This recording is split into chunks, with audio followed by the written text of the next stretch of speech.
itu ingin bersumpah mengilustrasikan waktu kenyamanan yang pernah dilalui. Kalau dalam bahasa tafsir yang luasnya, saya bersumpah Muhammad, demi segala kenikmatan yang pernah engkau rasakan dalam hidupmu, seperti engkau merasakan cahaya duha itu. Engkau pernah senang, saya bersumpah dengan kesenanganmu. Engkau pernah tenang, saya bersumpah dengan ketenanganmu. Engkau pernah nyaman, saya bersumpah dengan kenyamanan yang pernah engkau rasakan. Wal-laili idza saja. Dan aku pun bersumpah demi gelapnya malam. Demikian terjemahannya. Bukan sekedar gelapnya malam, saja itu sesuatu yang pekat. Ya, ini belakang kelihatan agak gelap nih. Untuk memberikan proyek, kesini aja Pak, saya cuma ngasih contoh ini. Contoh, saya bukan mengeluh, bukan, ingin memberi contoh. Ya, contoh pada ilustrasi yang mau saya sampaikan. Gak apa-apa, biarkan saja. Saya mau contoh kasih kata saja. Ya, ini belakang agak gelap untuk memproyeksikan cahaya ke sini. Tapi yang mau saya sampaikan, kalau gelapnya begitu pekat, semua cahaya ini nggak ada. Cahaya nggak ada nih, sama sekali tidak kelihatan. Saya mau tanya pada Anda, beraktivitasnya mudah atau sulit? Mudah nggak menemukan sendal Anda di luar?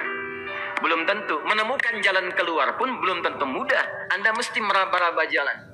Anda mesti kemudian melihat sesuatu dengan pandangan mata hati Anda. Raba, dan sebagainya. Sampai menemukan jalan itu pun belum tentu benar. Itulah yang disebut dengan gelapnya malam saja pekat. Kadang-kadang ada orang yang menghadapi satu kesulitan yang pekat, suasananya siang, cuman karena masalahnya begitu pekat seakan-akan membuat diri dia gelap. Jalan susah, limbung gitu. Kenapa gelap ya? Padahal terang. Karena masalah menggelimuti dirinya seakan-akan dia diselimuti masalah yang gelap. Bimbang dia, makan gak enak, minum gak nyaman, dan seterusnya.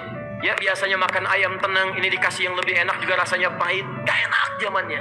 Maka kalau kita ilustrasikan dalam suasana tadi Muhammad, saya bersumpah, engkau pernah hidup nyaman, ataupun engkau mengalami masalah yang sangat pekat dalam kehidupan.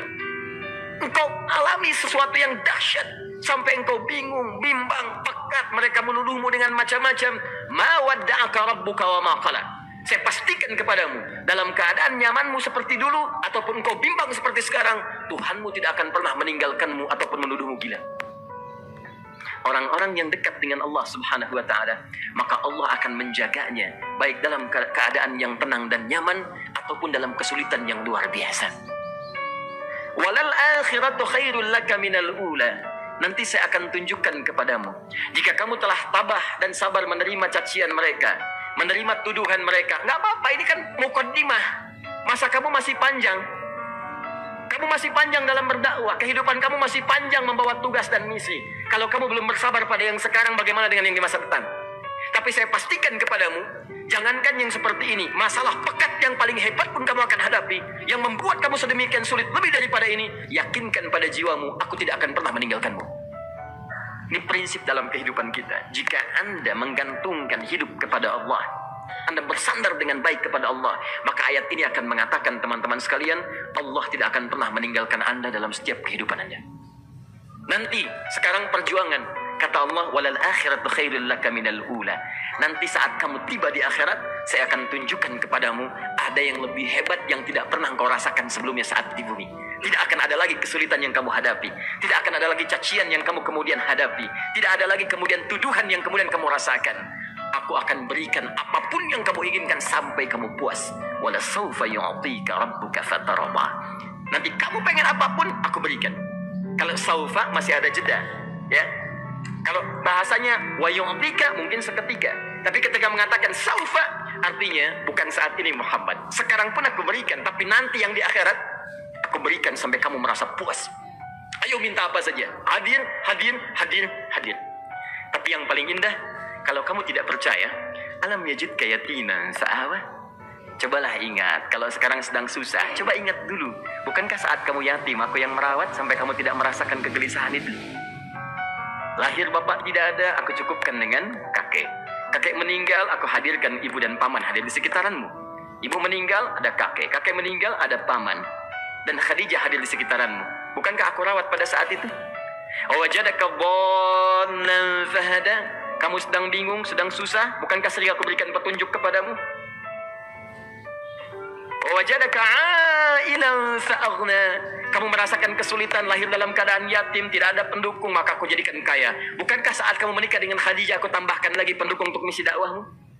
Ini pesan dalam Al-Quran. Kalau Anda sedang merasa susah, kalau ingin menenangkan diri, ingat-ingat yang baik-baik yang dulu.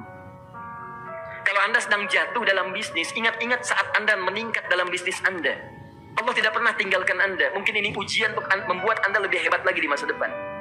Kalau Anda tidak tahan bantingan yang sekarang, bagaimana Anda bisa mengatasi pelintiran yang akan datang? Karena dalam kehidupan bukan cuma dibanting. Anda mungkin mengalami penyingkiran, penyungkuran, lipatan, guntingan, bantingan, macam-macam. Jadi kalau satu gaya belum bisa Anda atasi, bagaimana Anda bisa berharap mendapatkan turunan yang lainnya? Selalu ingat bahwa jika hidup Anda ingin tampil gaya, Anda harus merasakan tekanan dalam kehidupan. Karena F selalu berbanding lurus dengan P, hukum Pascalnya. Gaya berbanding lurus dengan tekanan. Orang yang ingin tampil gaya dalam kehidupan, maka dia mesti siap menghadapi tantangan-tantangan hidup yang diatasi. Turun ayat sampai ujungnya. Jadi kalau kamu sudah begini lagi, jangan pernah kamu membentak orang lain. Jangan pernah merendahkan orang lain. Karena Allah pun menjaga setiap hamba sepanjang ia mendekat kepadamu. Setelah itulah turun kemudian surah Al-Insyirah. Alam nashrah laka sadra. Antum kenal Nabi Musa? Baik. Tapi agak lumayan lah. Tadi saya di Soreang kenal Fir'aun. Di sini Musa. Baik, alhamdulillah. Perhatikan ya, dahsyatnya pemberian Allah kepada Nabi Muhammad SAW. Nabi Musa alaihi salam, dan sering kali kita bacakan untuk memohon kepada Allah. Rabbi syrahli sadri. Perhatikan baik-baik. Ini keunggulan Nabi Muhammad SAW dibanding Nabi Musa alaihissalam. Dua-duanya Nabi, Rasul, tapi masing-masing punya keistimewaan. Musa, Nabi, berdakwah, memohon kepada Allah kelapangan hati. Rabbi syrahli sadri. Ya Allah, tolong lapangkan hatiku nih. Kenapa mesti lapang? Karena pasti Musa merasakan nih. Saya tahu betul karakter Firaun. Belum apa-apa sudah memaki. Kalau orang yang hatinya tidak lapang, tidak akan tahan dengan makian, keluarlah kemudian balasan yang tidak digambarkan sebelumnya. Firaun tuh kasar. Kasarnya bukan sekedar kasar, bahkan saking kasarnya bisa berujung pada eksekusi kematian. Saya contohkan tadi di Soreang, ini saya nggak suka dengan rambutnya nih, kata Firaun. Bukan nyuruh nyukur, mas, tolong pisahkan kepala dari badannya. Itu gayanya tuh, Firaun. Ya, bukan nggak ngenakin, susah dengan Firaun itu. Jadi kalau belum apa-apa datang Musa ke situ, hatinya tidak seluas samudra, hatinya tidak lapang, cuman seluas gelas, tidak akan sabar menerima cacian Firaun. Begitu datang dicaci, dasar anak gak tahu diri, gak tahu malu, sudah saya rawat begini. Ya Allah, saya bosan dengarnya, matiin aja sekarang. Musa Nabi berdoa dikabulkan. Cuman kalau Firaun kemudian ajalnya misal wafat pada saat itu, tidak akan jadi contoh kepada kita untuk kekinian. Bagaimana orang yang bebal untuk bertobat kepada Allah Subhanahu wa Ta'ala. Bagaimana penyimpangan dalam kedudukan. Bagaimana dia kemudian akrab dengan pengusaha yang gelap. Di pengusaha gelap berpartner dengan penguasa zalim. Sudah ada dari dulu. Pengusahanya disebut dengan Qarun. Kemudian mohon maaf, ya, yang pemimpinnya disebut dengan Firaun. Tokoh intelektualnya disebut dengan Haman.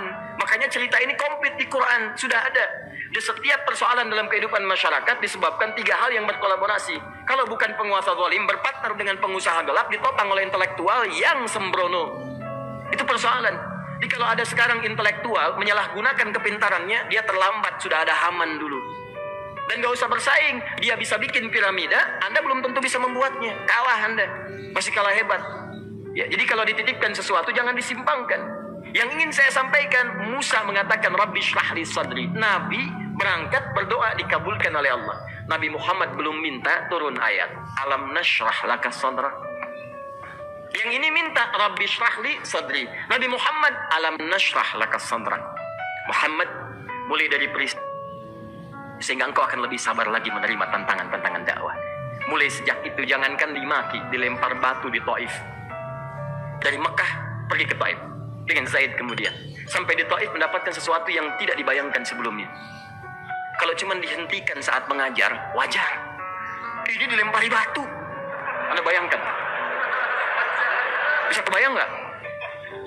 Lempari batu tuh. Dilempar. Saya jadi tameng, berdarah-darah, kemudian mundur,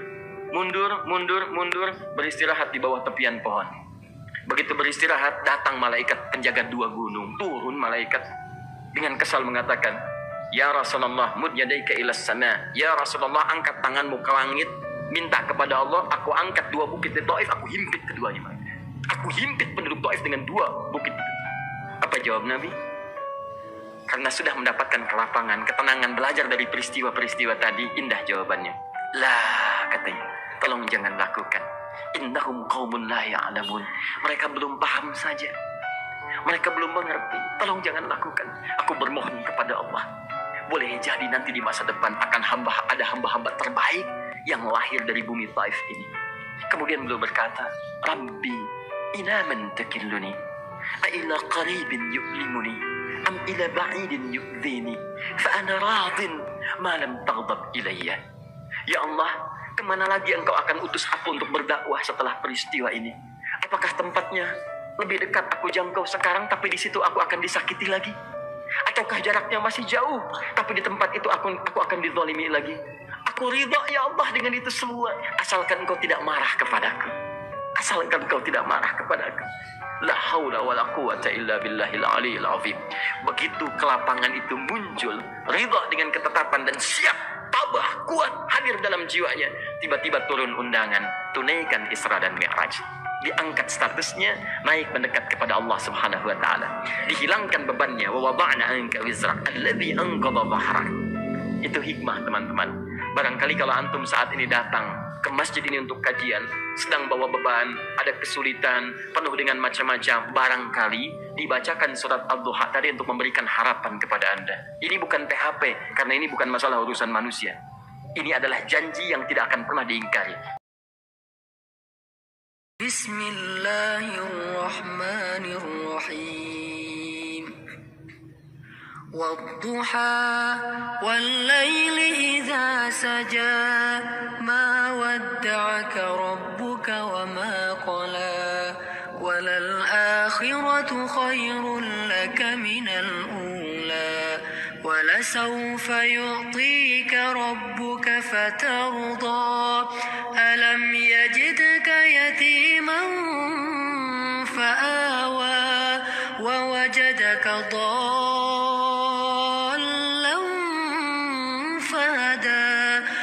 وجدك عائلا فأغنى فأما اليتيم فلا تقهر وأما السائل فلا تنهر وأما بنعمة ربك فحدث